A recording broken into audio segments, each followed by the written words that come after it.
दोस्तों आज का ये वीडियो हमने पूरा बनाया है कंपाइलर के ऊपर। ये कंपाइलर एक ऐसा टॉपिक है, आप चाहे सी लैंग्वेज, सी प्लस प्लस, जावा, पाइथन या किसी भी लैंग्वेज की बात करोगे तो हर लैंग्वेज में कंपाइलर होता ही होता है। और अगर आप अपना प्रोग्राम लिखते हो तो बिना कंपाइलर की हेल्प से आप अपने प्रोग्राम को आगे नहीं बढ़ा सकते। दोस्तों मेरा नाम है गौरव।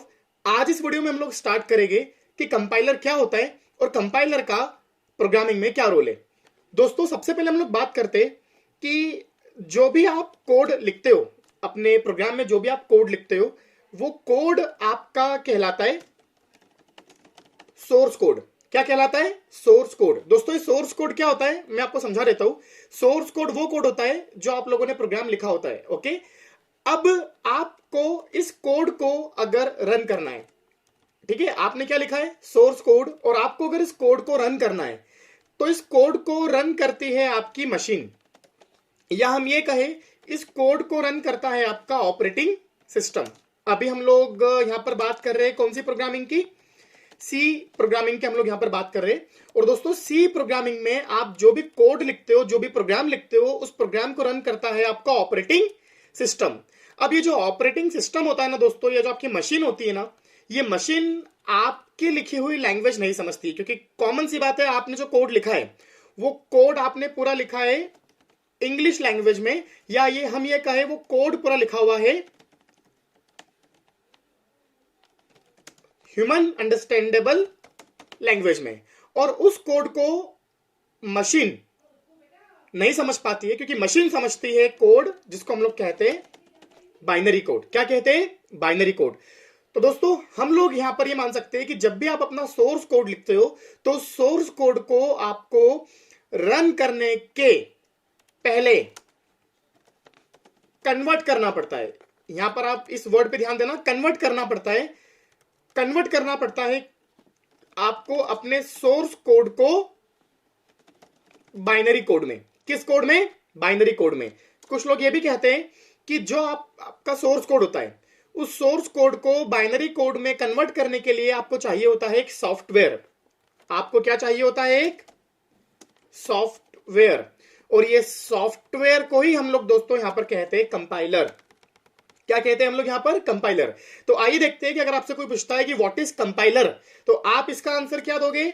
आप इसका आंसर ये दोगे, कंपाइलर इज अ सॉफ्टवेयर। अच्छा, हम सभी जानते हैं सॉफ्टवेयर को ही हम एप्लीकेशन भी बोलते हैं, राइट? आपके मोबाइल में कई तरह की एप्लीकेशन है, तो वो क्या है? सॉफ्टवेयर है। तो compiler is a software which convert source code into machine code, या हम कह सकते हैं मशीन कोड मतलब कौन सा कोड? Binary code. तो आई थिंक अभी तक आपको यह समझ में आ चुका होगा कि आज के बाद जब भी हम हमारे वीडियोस में या आप कभी भी कहीं पर ये वर्ड सुनो कंपाइलर, तो आप एक चीज समझ जाओगे, कंपाइलर एक तरह का सॉफ्टवेयर होता है जो आपके लिखे हुए कोड को, आपके लिखे हुए प्रोग्राम को कन्वर्ट करता है मशीन कोड में। ओके दोस्तों, अब जैसे अगर हम लोग बात करते हैं आपकी कि अगर आप अभी यूज कर रहे हो प्रोग्रामिंग, कौन सी प्रोग्रामिंग है ये आपकी? ये आपकी है सी प्रोग्रामिंग। तो दोस्तों सी प्रोग्रामिंग में आप यूज करोगे कंपाइलर और अभी हम लोगों ने देखा कंपाइलर कौन है? एक सॉफ्टवेयर। तो सबसे पहले आपको अपने सिस्टम पे, सबसे पहले आपको अपने कंप्यूटर पे क्या करना पड़ेगा? इंस्टॉल करना पड़ेगा। किसको? कंपाइलर के सॉफ्टवेयर को। इस वर्ड को मत भूलना, कंपाइलर एक सॉफ्टवेयर है जो आपको करना पड़ेगा इंस्टॉल अपने कंप्यूटर पे, ताकि आप अपने लिखे हुए सोर्स कोड को कन्वर्ट कर पाओ बाइनरी कोड में, क्योंकि जो रन होता है वो होता है आपका बाइनरी कोड। ओके, और आपका जो लिखा हुआ कोड होता है वो कभी रन नहीं होता है, क्योंकि वो आपके समझने के लिए है। पर आपको उस कोड को करना पड़ेगा कन्वर्ट बाइनरी कोड में, और बाद में वो बाइनरी कोड क्या होगा? रन। और ऐसा करने के लिए आपको क्या चाहिए? आपके पास एक कंपाइलर। दोस्तों एक बहुत इंपॉर्टेंट आपको मैं टिप देना चाहता हूं। टिप ये है यहां पर कि जब भी आप अपने कंप्यूटर पे क्या इंस्टॉल करोगे? कंपाइलर का सॉफ्टवेयर। तो एक चीज आप यहां पर याद ये रखना है कि आपका ऑपरेटिंग सिस्टम कौन सा है।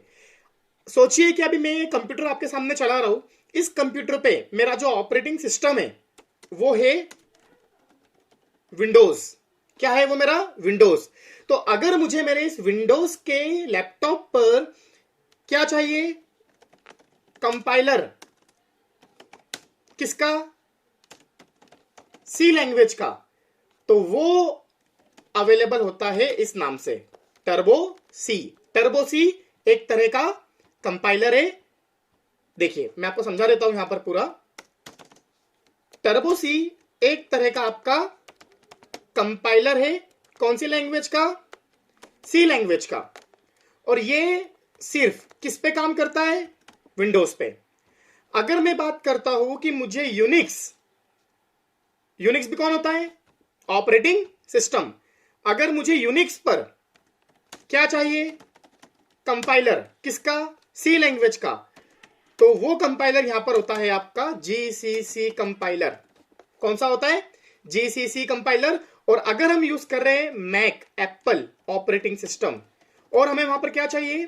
कंपाइलर सी लैंग्वेज का, तो वहां पर वो होता है एक्सबॉक्स। कुल मिलाकर बात ये दोस्तों कि आपको पहले ये देखना है कि आपका ऑपरेटिंग सिस्टम जो कि आपके आप अगर अपना लैपटॉप या अपना कंप्यूटर या अपना मोबाइल अगर चला पा रहे हो, उसको देख पा रहे हो, समझ पा रहे हो, क्लिक कर पा रहे हो, तो ये सिर्फ और सिर्फ ऑपरेटिंग सिस्टम के कारण पॉसिबल हुआ है। क्योंकि ऑपरेटिंग सिस्टम भी एक तरह का कौन होता है?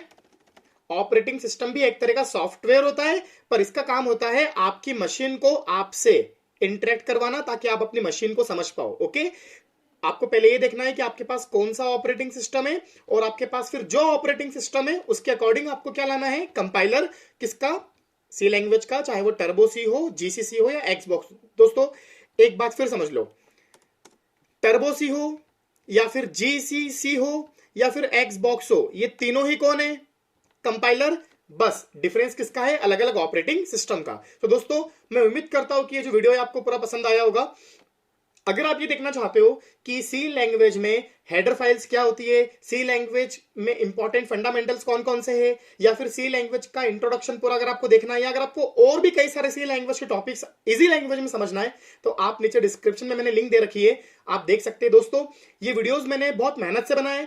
इन वीडियोस को बनाने का मेरा एक ही पर्पज है कि हर कोई, चाहे वो प्रोग्रामिंग जानता हो, उसने पहले सीखी हो।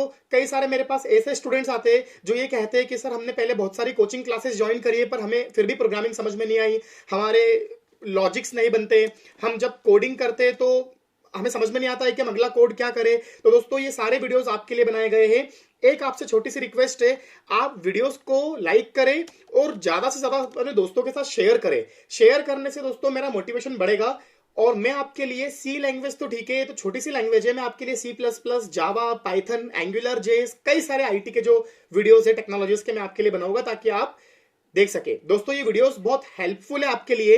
इन वीडियोस को आप बहुत सीरियस होकर समझे, और इसमें जो भी डाउट्स आपको आते हैं आप इन वीडियोस के नीचे कमेंट्स करें, और मैं आपके कमेंट्स के रिप्लाई प्रॉपर देता ही आप लोगों ने देखा है। एक छोटी सी हिंट आपके लिए और है दोस्तों, प्रोग्रामर्स पॉइंट की ये जो यूट्यूब चैनल है इसको आप सब्सक्राइब कर लीजिए। इससे आपका बेनिफिट है कि मेरे आने वाले जो भी वीडियोस है, अभी मैं वीडियोस की अपलोड करने की स्पीड और बढ़ाने वाला हूं। अभी तक आपको 1-2 दिन में वीडियोस मिलते थे, अब आपको हर दिन एक वीडियो मिलेगा, और उसके बाद आपको दिन में 2 बार 3 बार भी अलग अलग तरह की वीडियोस मिलेंगे। तो आपको चैनल को सब्सक्राइब करना है। देखिए एक रेड बटन होगा, उस पर आप सब्सक्राइब कर दीजिए, और ठीक उसके पास में एक बटन होगा बेल आइकन का, एक घंटे जैसा एक बटन होगा, उस पर क्लिक कर दीजिए ताकि मेरे आने वाले आपको सारे नोटिफिकेशंस मिलते रहे। दोस्तों थैंक यू सो मच। हम लोग फिर मिलेंगे एक नई वीडियो के साथ। अगला टॉपिक आपका रहेगा सी लैंग्वेज में कि ये जो कंपाइलर होता है इसको हम इंस्टॉल कैसे करेंगे अगर हमें विंडोज पे इंस्टॉल करना है। तो नीचे डिस्क्रिप्शन में आप लिंक देख सकते हैं, और कोई भी अगर आपको डाउट हो तो नीचे आप कमेंट में अपने सजेशंस मुझे दे सकते हैं। Thank you so much.